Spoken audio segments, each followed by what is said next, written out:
Welcome back to the Deep Dive.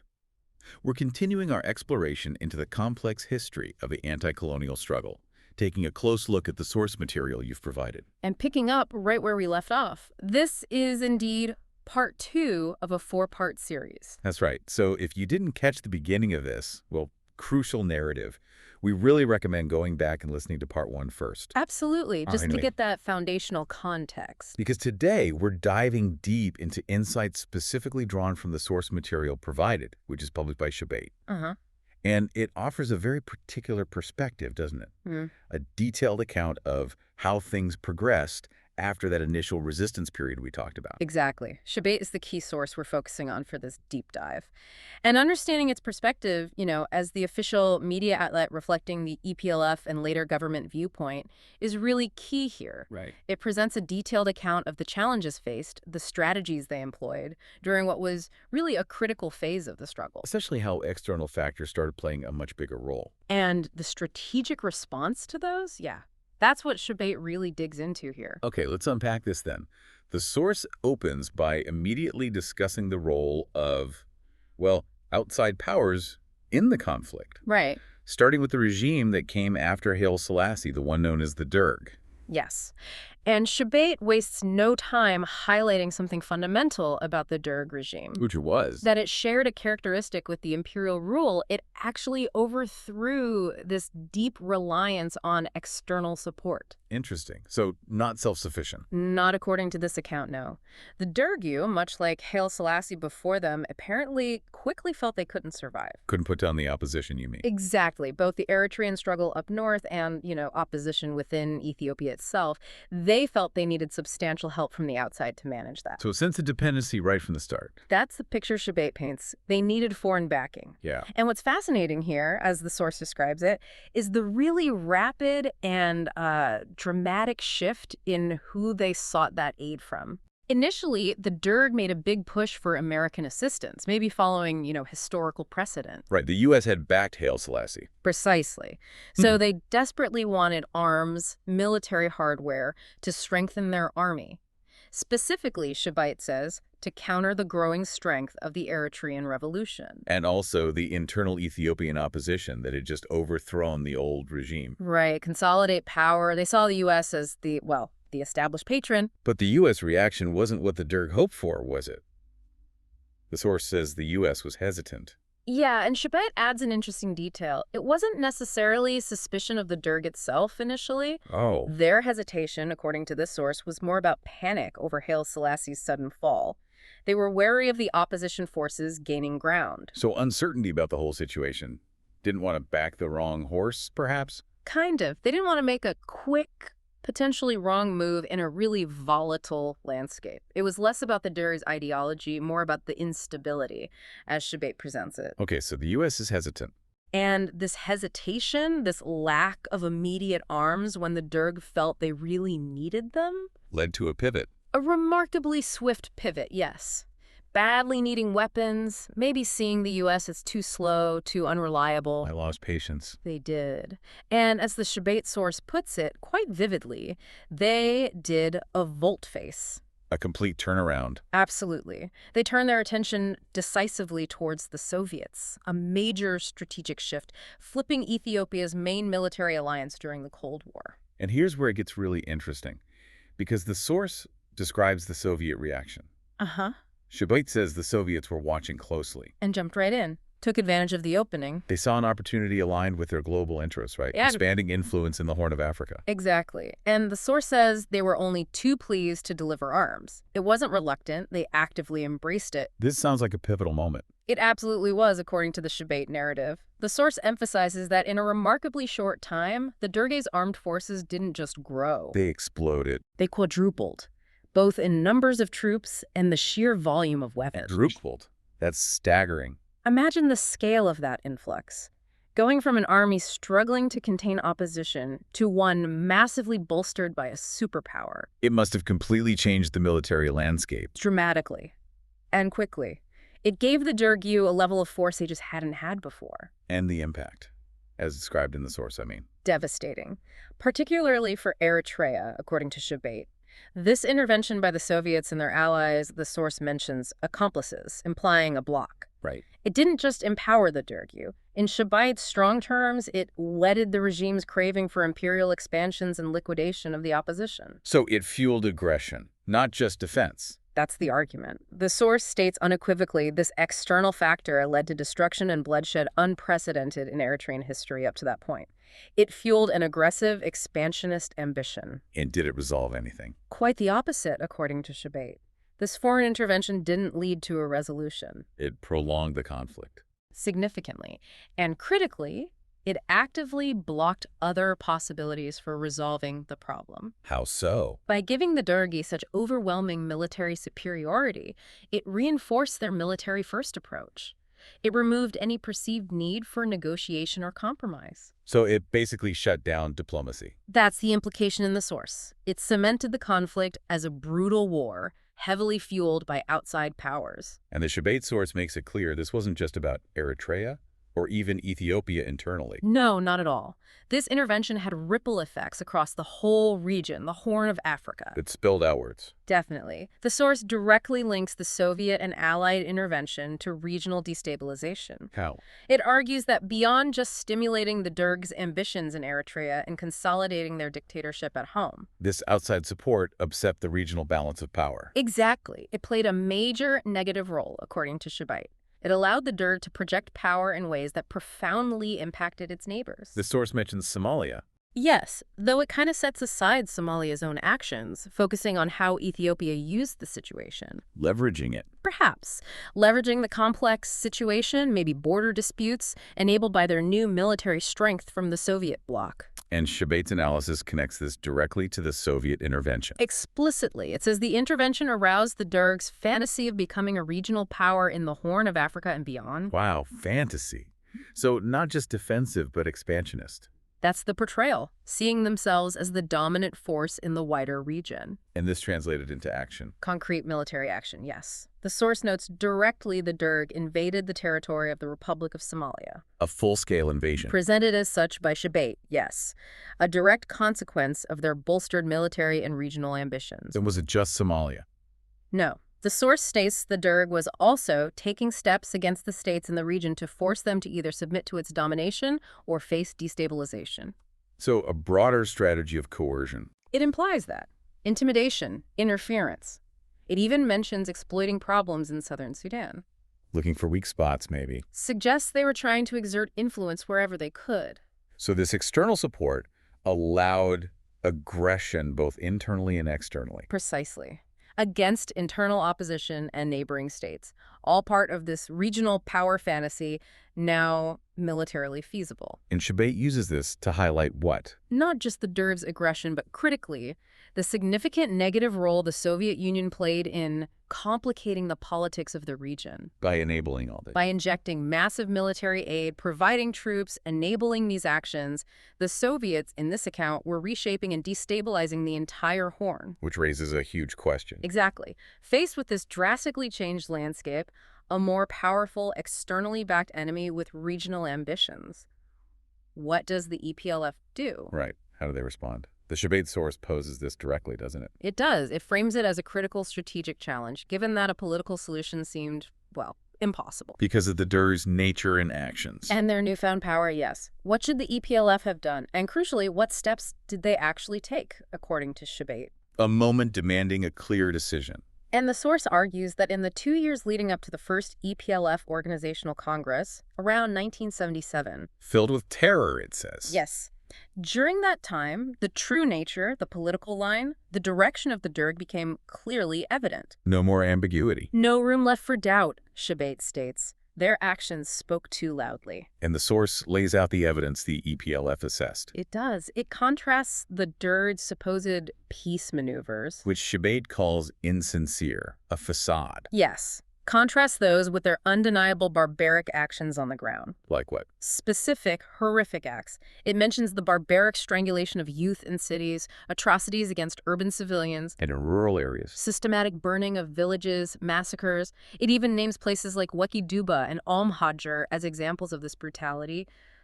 Collective punishment. Not isolated incidents, then. A pattern of terror, according to the source, plus specific policies and military actions. Like the 9-point policy. Mentioned as hostile, though not detailed here, also the Red March invasion in July 76 and large-scale military preparations clearly indicating a massive assault was coming. So all this evidence, failed peace gestures, atrocities, aggressive policies, military buildup. According to Shabbat, it showed the Dergue's intentions were undeniably hostile. No realistic path for a political solution remained. So faced with this existential threat, The EPLF held its first organizational congress, and it was there, Shabbat says, after assessing all this evidence. they concluded a political solution was blocked. Yes, and made a crucial defining decision to vigorously pursue its all-sided struggle. All-sided, meaning Not just military, continuing political organizations, social programs, economic efforts, cultural work. right, Recognizing liberation was multifaceted. and militarily. They didn't just decide to fight, they formulated and set out to implement a specific strategy. And popular liberation. They went on the offensive immediately, seizing the initiative despite the enemy's growing power. Not passive resistance, but active engagement. That was the strategic response described by Shabbat.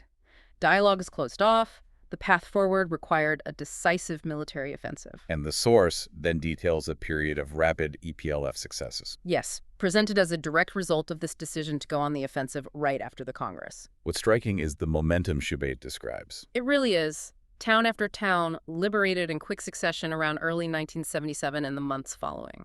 Can you give us some of those examples from the source? The pace seems incredible. Sure. Karwara liberated January 7th, 1977, right on the eve of the Congress. Then Nakfa, March 23rd, a really key town later. Alphabet on April 6th. These are significant places. Absolutely. And the push continued through the summer of 77, Dekhar on July 6th, Karen, another major city, on July 8th. Wow. Sajani, August 3rd, Digsa, August 5th, Agordat, August 31st, Mendefera, August 24th, Adikwala, August 12th. That's across different parts of the country. It indicates a widespread, effective campaign, not just focused in one area. And not just towns, but infrastructure, too. Right. The source highlights the Massawa-Asmara Highway, coming under EPLA control on October 12, 1977. A major strategic gain, cutting off the capital from the main port. Exactly. And the liberations continued. Dugali, December 18th, parts of Massawa itself, December 21st. The port city. Dongalo and Gide, January 24th, 78. Mbakala and Maihabar, January 25th. Nifasit and Sedici, January 27th. Sustained success over months. So by early 78, according to Shabbat, the situation was Vast liberation. The source says all rural areas and all Eritrean towns, with the exception of Asmara, were under siege, partially freed. in key places like Massawa, Adiki, Barintu, Assab listed as liberated. Yeah, it shows the EPLF controlling significant territory, infrastructure, population centers, cornering the Dergue and the capital, and a few other spots. This period is called The strategic offensive stage for the revolution, in Shabbat's terms. The fighting capability of the People's Army and militia was assessed as at a high level. They had the initiative. Successfully seized it, putting the Dergue firmly on the defensive. But this success created a huge new problem, didn't it? It did. The Shabbat source states these developments, the widespread liberation, cornering the Dergue, weren't just a threat to the Ethiopian regime. But also to their powerful allies. Exactly. The Soviet Union, Cuba, South Yemen, Libya. Their interests, their investment, were threatened by the EPLF's gains. And this led to Escalation. According to the source, these allies, seeing the Dergue potentially collapsing, intensified their intervention on an unprecedented scale. how so? Soviet weapon deliveries increased even further. Critically, Cuban and South Yemeni armed forces were deployed on the ground. Foreign troops involved directly. Yes, providing personnel, maybe strategic direction. Libyans provided logistical and material support. It was a combined, large-scale military commitment by multiple foreign powers. More than just aid then, active intervention. Definitely. And the source says that in mid-July 1978, with this massively bolstered Allied support fully integrated, a large-scale offensive was launched by the Dergue. A clear turning point. Undeniably, where external powers actively facilitated, maybe even participated in, a major operation to reverse the EPLF's gains. And this fundamentally changed the military balance. Completely. Shabbat is very clear. Until then, the EPLF was in the strategic offensive high capability, but the intensified intervention troops, advanced weapons, logistics had changed the military balance in the Dergue's favor. The scale tipped decisively. Dramatically. And facing this new reality, an enemy now massively superior due to foreign backing, the EPLF leadership had to make an incredibly difficult decision. What was that? The source notes, it was obvious that the EPLF could not defend all the land it had liberated. Not against this overwhelming force. Yeah, and safeguarded all of its other gains. Holding everywhere was no longer feasible without risking annihilation. So they faced a strategic dilemma. Described by the source as a historical question that demanded a correct answer. Not just a tactical retreat, but survival. And the decision. After assessing the drastic military changes, the EPLF decided to effect a strategic withdrawal. Which sounds like defeat, but the source frames it differently. Very differently. Shabbat stresses the strategic withdrawal did not imply the losing of hope. It wasn't abandoning the fight. Just changing tactics. Changing the method to ensure the long-term viability of the struggle. But they faced skepticism at the time. Oh, yes. The source acknowledges this. It notes that internationally, comments to the effect that the Eritrean revolution was no more were common. People wrote them off. Seeing them fall back, yes. And even inside the country, Shabbat mentions some claimed it was impossible to confront the enemy now, accused the EPLF of adventurism. But the source argues it was strategic, deliberate. Absolutely. Yeah. It emphasizes what it was not. Not abandoning the fight, not a disorganized rout. And not just returning only to pure guerrilla warfare. Crucially, no, not fragmenting entirely, losing a central base and infrastructure. That's linked to how they viewed the struggle. The all-sided struggle idea. Exactly. Liberation isn't just military. It's political, psychological, social, economic, cultural. So a secure base area was vital for all that. Fundamentally important, Shabbat argues, not just for military needs, but for conducting all revolutionary tasks, maintaining the movement's identity and purpose. And that base had to be within Eritrea. Yes, the source explicitly rejects establishing it outside in a neighboring country. That creates dependency and imposes limitation, potentially harming the revolution's independence. So the core decision was To ensure the continued existence of a base area irrespective of size, but sovereign and secure inside Eritrea. the strategic withdrawal was the means to achieve that. Exactly. Consolidate forces, resources, infrastructure into a secure location.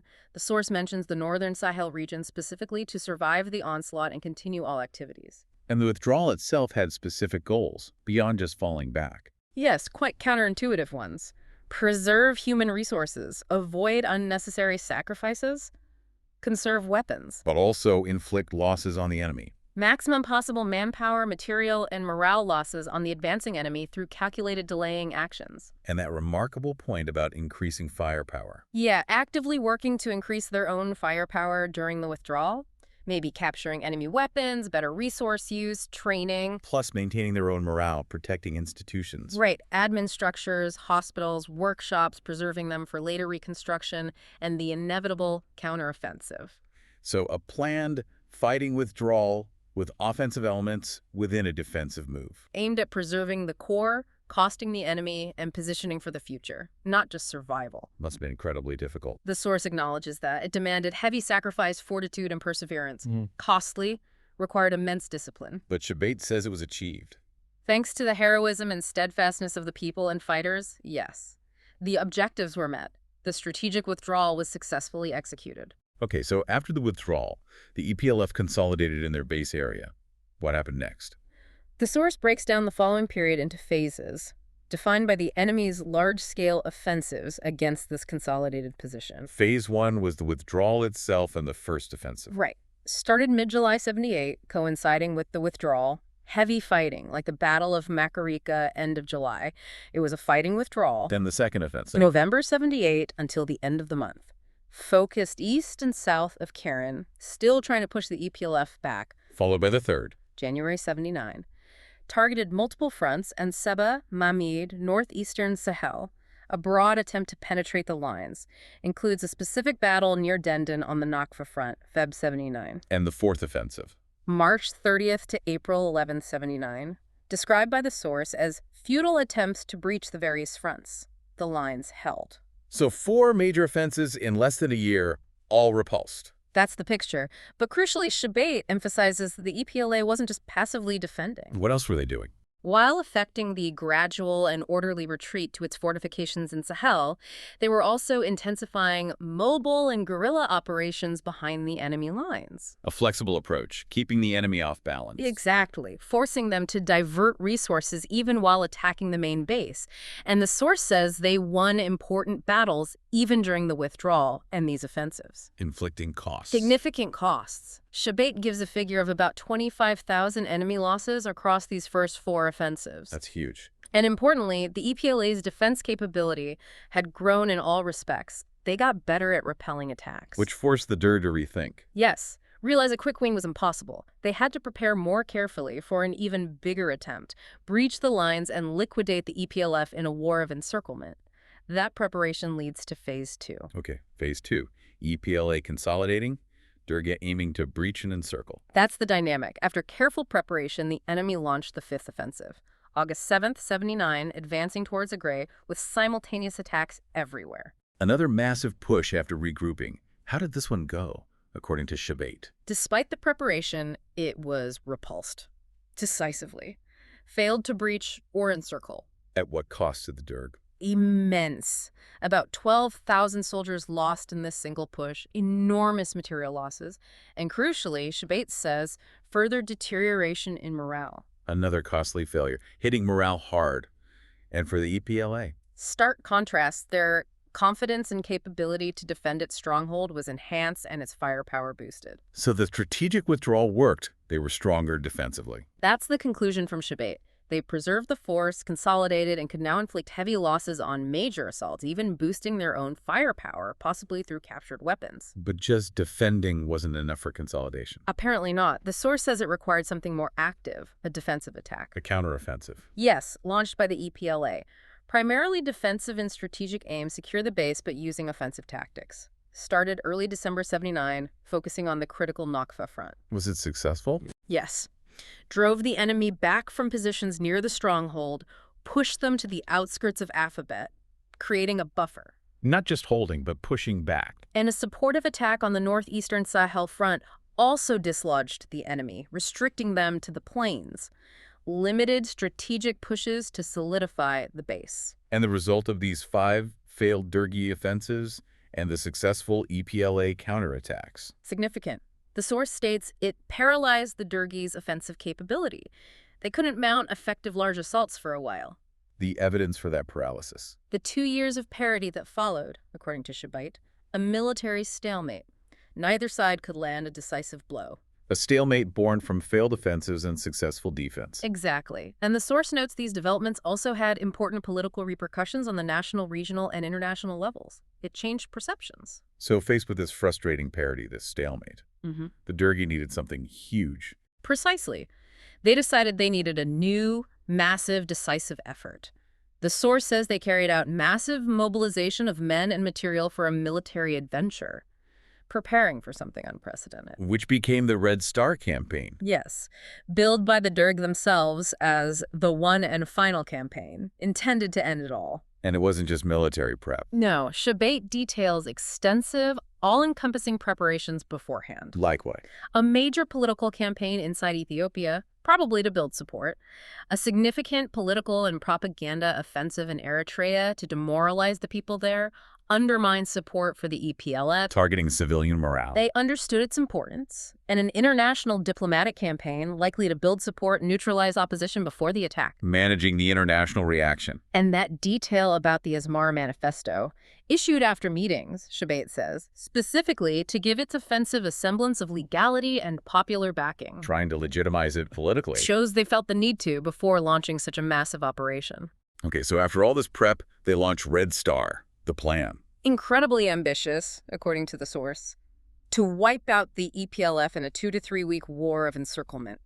Swift, decisive annihilation. Did it start immediately with the main assault? No, there was a prelude. Starting December 81, an extensive combined campaign targeted EPLA mobile and guerrilla units behind enemy lines. Trying to clear the rear first? Exactly. Weaken them, stop harassment during the main thrust. But Shabait says this preliminary campaign was frustrated by our forces. Didn't work. Then what? A brutal phase. Intensive aerial bombardment of EPLF positions and the base area. Lasted a whole month. Shows the scale of the effort. And the main ground attack. Commenced February 15th, 1982. The strategy for the 6th offensive, coordinated blitzes simultaneously on 3 fronts. Wow. Northeast Sahel, Nakfa, and a new one, Kirkabet in Barka, designed to overwhelm and stretch the EPLF defenses. The goal was encirclement. Yes. The source says the plan was for the Dergue armies on these 3 fronts to rendezvous at Adoba after just 18 days completing the trap. Speed and decisiveness were key. But it didn't go to plan. Not at all. The source states the units on the new Barca front were crushed with heavily losses and the fronts collapsed in the first few days. Wow, one prong gone almost immediately. A major setback. Huge. But on the other 2 fronts, Northeast Sahel and Nakfa, the fighting was incredibly intense. How intense? Heavy and bitter fighting, which tested the mettle of the 2 armies, Shabait says. A real grinding battle. And it lasted for 95 days. 95 days. Not the planned 18 days or 3 weeks? Not even close. Almost 3 months instead of a couple of weeks. Shows the complete failure of the plan for a quick victory. And the outcome after those 95 days? Not EPLF annihilation. Instead, the source concludes, the defeat of the Dergue's army, the Red Star failed. At what cost this time? Immense. Shabait puts Dergue losses in this single offensive at over 40,000, plus immense losses in weapons and other war material. Catastrophic. And from the EPLF perspective? Shabait frames it not just as victory, but valuable military experience. A difficult stage surmounted. And it had wider effects. Profound ones. The source says it steeled the resolve of the Eritrean people and strengthened the EPLA fighting capability and weapons.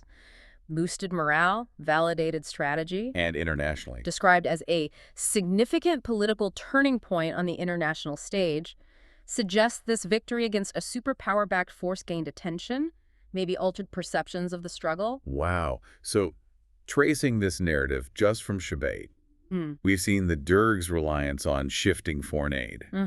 EPLF offensive successes threatening that. Right. The critical decision for strategic withdrawal when faced with massive intervention. A really tough, calculated move. Understanding the philosophy behind it, preserving the core. Not just military, but the whole movement. Weathering multiple huge offensives. 5 before the big one. And finally, a major victory against the supposedly one and final Red Star campaign. It's a narrative of adaptation, resilience, facing down overwhelming external support.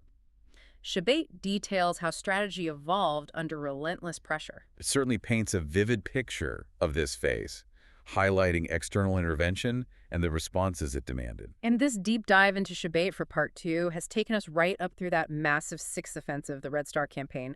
But, the story doesn't end there. Absolutely not. And remember, this is just part 2 of our 4-part exploration based on this specific source material. So if you missed part 1, definitely go back. Get that earlier context before this period of intense intervention and these huge offensives. It'll help follow the full narrative presented by Shabait. And in the next part, part 3, we'll continue our deep dive, looking at what happened after the defeat of the Red Star campaign. How did the struggle evolve from there? So what does all this mean for you, listening to this, when you think about the sheer scale of that external intervention we discussed? Yeah, the superpower involvement. The, strategic genius, maybe? Yeah. Immense discipline needed for that fighting withdrawal? Under incredible pressure. And the staggering human cost of these offensives, like those 40,000 casualties in Red Star alone. It's hard to comprehend. It really makes you consider the brutal realities of conflict, doesn't it? And that complex, often damaging web of international relationships that can fuel or prolong these struggles. And the sheer resilience required for a movement to face those kinds of odds and survive. Definitely something to mull over as we wrap up this part and get ready for part 3.